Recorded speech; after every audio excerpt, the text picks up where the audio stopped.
The Duke and Duchess of Sussex and Mrs. Raglan were involved in this near catastrophic chess at the hands of a ring. And her leaving the royal family and all the tea they spilled on the royal family with her mocking the queen with her deep bow or curtsy. What thanks to their insatiable desire to finally tell their story, like to Oprah and on Spotify. What unfolds when Megyn Kelly poses a question that completely blindsides Meghan Markle? It all began when Kelly stared straight into the camera and voiced what countless people had quietly wondered. The subject, Meghan's actual age. This wasn't a passing inquiry. It set off a massive wave of online chatter. Once the question reached the public, the internet launched into dissecting every detail. Almost overnight, Meghan's carefully constructed timeline was under a magnifying glass. Her story had always carried an element of fluidity. Kelly didn't hold back. She looked straight into the lens and spoke aloud what had mostly lived in whispers.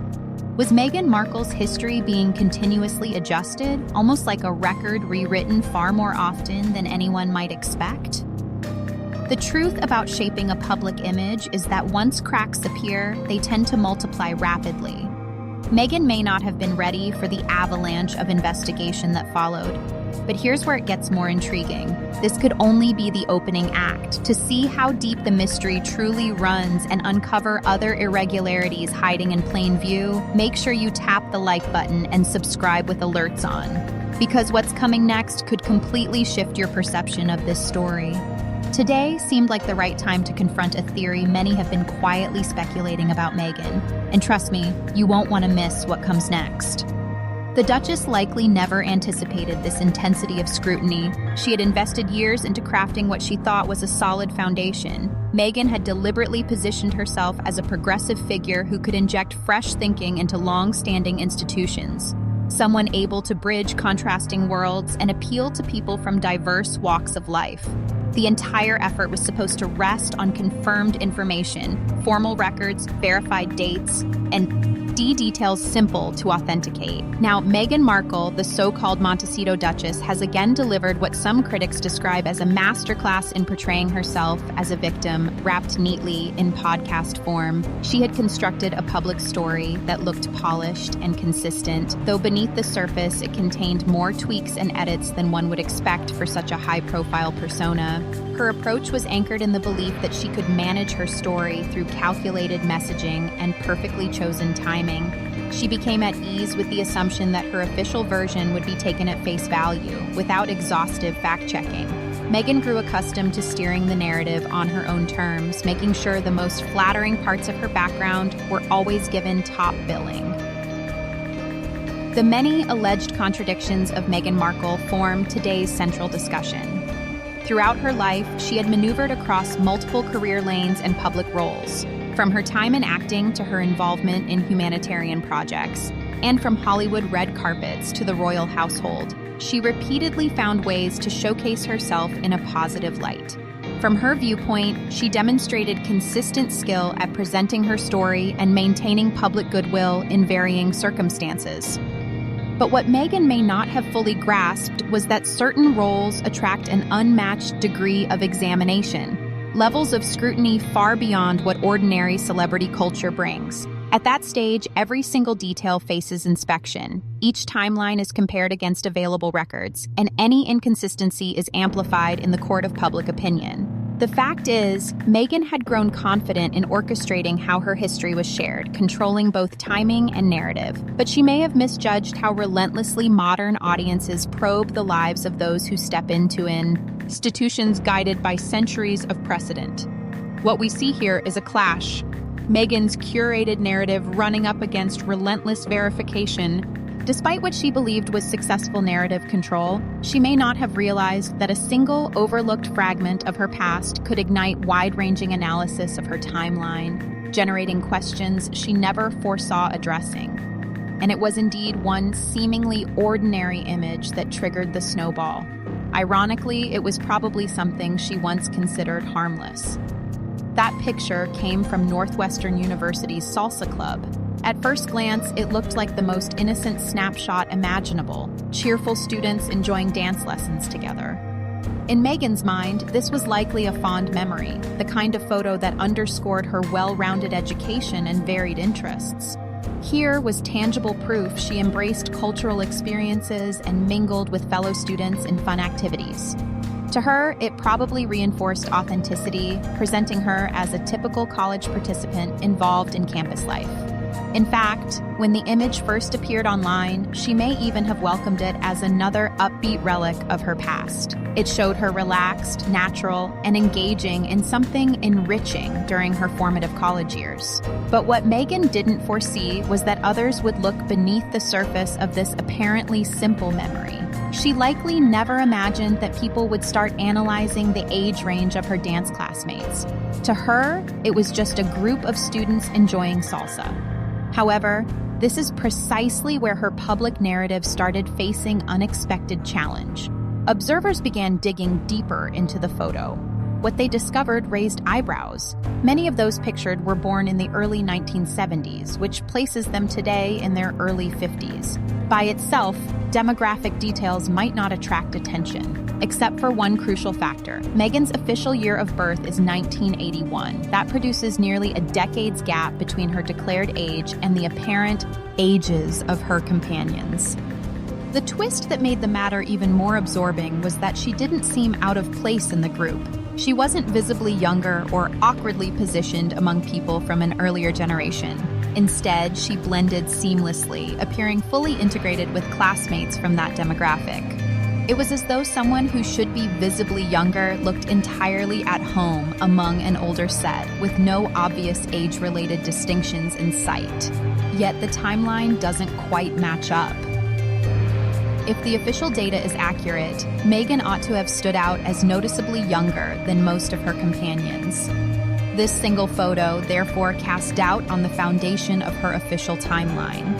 When someone fits so comfortably into a group that should belong to a different life stage, questions naturally arise about whether they might in fact share that demographic themselves. That possibility opens doors to further inquiry into other pieces of her history. Even more compelling, this wasn't a one-off occurrence. She wasn't just attending a single social evening. This was a regular class, showing her as an engaged member of the club. That implies sustained participation with people who, according to her claimed birth year, should have been at a distinctly different point in life. But the salsa photo wasn't the end of the story. What began as one noteworthy snapshot soon revealed itself to be part of a much broader pattern. Investigators digging through her past found that this question of age alignment surfaced repeatedly. It wasn't just an isolated situation. Instead, Megyn's name kept showing up in contexts where the demographic didn't fully correspond with someone born in 1981. Records from multiple alumni events emerged, placing her in circles where the majority belonged to older groups. Photos from professional gatherings and social occasions reinforced the same pattern. Megyn frequently appeared as the outlier in terms of stated age. Individually, each incident might have been brushed off. Maybe she simply preferred the company of older peers. Maybe the activities she joined naturally drew in more seasoned participants, but when lined up collectively, the recurrence looked less and less coincidental. Over and over, across time and across contexts, the same pattern played out. In most groups, participants aligned with expected demographics, yet Megyn consistently slotted in with the older crowd and looked like she belonged there. What made the pattern even more striking was how naturally she fit in. She didn't stand out as someone forcing her way into another age group. Rather, she seemed like a genuine part of it. This led observers to ask whether her official birth year really matched her apparent demographic positioning. The overall impression was powerful. Megyn had been repeatedly involved in age-appropriate activities, just not for the age she officially claimed. Taken together, the official narrative began to feel less like a straightforward account and more like a carefully polished story that didn't perfectly correspond to her lived experiences. The crucial point was that any single piece of information might have slipped by, but collectively, they created a body of evidence that was hard to ignore. And then came the paperwork. The moment when questions about Megyn's age stopped being just about photos or anecdotes and entered the realm of official documents. What had started as chatter about social images soon collided with something far more serious: legal records. One of the most significant examples surfaced shortly after the birth of her son, Archie. Initially, everything appeared perfectly routine. The birth certificate was filed properly, listing her full legal name, Rachel Megyn, in accordance with normal procedure. It was a standard record that should have stayed permanent. But within weeks, something unusual happened. The certificate was altered. Her personal names, Rachel, Meg, and were removed, leaving only Her Royal Highness, the Duchess of Sussex. This was not a minor typo correction. Birth certificates are designed to be lasting records. Unless there's a major administrative requirement, they generally remain untouched. The timing was especially notable, only weeks after the original filing. That timing suggested a conscious decision rather than an accidental update. For those already paying close attention to inconsistencies in her history, this edit became evidence of direct involvement in managing not just her image, but her official records. It signaled that narrative management extended into legal territory. This raised pressing questions. If changes were made to her child's certificate, had similar alterations been made to her own? Were other documents modified too? When challenged, Meghan's explanation pointed to palace protocol as the reason for the change, but critics quickly noted that other royal mothers retained their full names on their children's certificates. The modification stood out as highly unusual, and most importantly, it was verifiable. Unlike speculation about photos, this was an official document, and it had been changed. This wasn't the only red flag. Around the same time, Meghan's photo history was attracting more attention. Most people have a naturally scattered record of images, candid shots, school pictures, old social media posts. But Meghan's visual history appeared oddly curated. Instead of random snapshots, her photos seemed carefully selected and released with impeccable timing. Observers noticed a recurring pattern. Whenever her background came under heavier discussion, suddenly a wave of never-before-seen childhood photos would appear in glossy magazines or across media platforms. These carefully timed releases looked less like organic nostalgia and more like strategic communication. Even more striking was the absence of certain expected images. Photos that should have been easy to locate from key life stages were conspicuously missing, while new, polished images surfaced exactly when needed. The result was the impression of a controlled visual archive, designed to guide public perception rather than reflect a natural history. This strategy may have been intended to reinforce authenticity, but ironically, it achieved the opposite. Once people recognized that the releases were systematic, the missing pieces became even more glaring. If photos were being strategically managed, what else was being carefully curated? What made matters worse for Meghan was that she soon turned to the courts, believing legal action would allow her to shape the narrative more effectively. In theory, lawsuits could push back against critics and reinforce her version of events. But in reality, each filing only created more opportunities for scrutiny. Legal documents require precision: names, dates, timelines, family details. Every lawsuit Meghan filed became another repository of verifiable information. And once those documents entered the public record, they were dissected line by line. One case, involving her half-sister Samantha, was particularly revealing. Instead of resolving a personal dispute, it sparked broader discussions about inconsistencies in Meghan's portrayal of her family relationships. Critics argued that if there were contradictions in those details, perhaps other elements of her background also deserved questioning. Each new case produced the same cycle. Court filings brought renewed interest not just in the issues at hand, but in Meghan's entire timeline. The salsa photo re-emerged, the certificate changes were rehashed, and her curated photo history resurfaced. Every attempt to shut down speculation only fueled it further. This created a predictable pattern. The moment Meghan pursued legal proceedings online, e-communities mobilized, poring over filings and cross-referencing them with prior statements. Rather than silencing critics, she inadvertently supplied them with fresh material. And here lies the irony. Meghan likely believed legal channels would help her regain control of her story. Instead, the process turned her into a constant source of new content for those questioning her background. In the digital era, where information spreads instantly, this strategy backfired dramatically. What began with a college photo had now snowballed into an expansive examination of her entire narrative. Social media only accelerated the cycle. In the past, questionable details might have surfaced briefly in traditional outlets before fading, but online networks created a self-sustaining loop. Every new release, whether photo, filing, or statement, was immediately analyzed, dissected, and shared.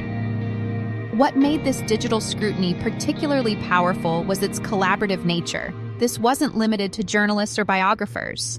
Ordinary users, forums, and social platforms collectively compared records, shared observations, and connected dots. The analysis became continuous, happening simultaneously across multiple platforms and timelines. The persistence of online dialogue meant questions about Meghan's background never disappeared. Unlike the traditional media cycle, where stories are eventually replaced, social media kept these discussions alive indefinitely. One thread led to another, one inconsistency to the next. By this point, the speculation had taken on momentum of its own, operating independently of Meghan's responses. Each move she made, photo releases, certificate edits, legal actions, became fresh fodder, strengthening the self-sustaining cycle. That's when Megyn Kelly made her calculated intervention.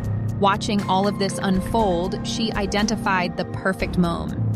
She knew when to strike. Kelly saw the salsa photo debates, the certificate controversy, the curated photo history, and the ripple effects of legal filings. She waited until public curiosity had built into a storm. Then she posed the blunt question: was Meghan Markle truly the age she claimed to be? The genius of Kelly's approach was its simplicity. She didn't present elaborate theories or deep investigations. She asked a single, relatable question that cut through all the noise. Age is something everyone understands. By framing the debate around this central point, she forced the discussion into the mainstream. Suddenly, what had been whispers online became a front-page issue. Kelly's timing was impeccable. She united all the scattered concerns, photos, documents, timelines, into one focused inquiry, and the impact was immediate. Instead of Meghan addressing each separate controversy individually, she now faced a direct question that demanded a clear answer. Was she born in 1981 as claimed, or was there another reality hidden beneath the official narrative?